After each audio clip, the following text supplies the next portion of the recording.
என்னாலே நம்ப முடியல.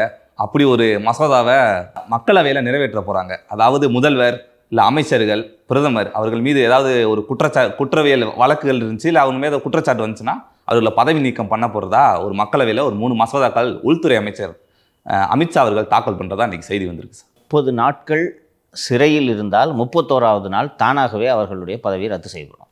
ரைட்டா? இப்போ செந்தில் பாலாஜி இருந்தார்ல, அது தானாகவே அவரோட பதவி 31ஆம் தேதி தானாகவே அவரோட பதவி போயிடும்.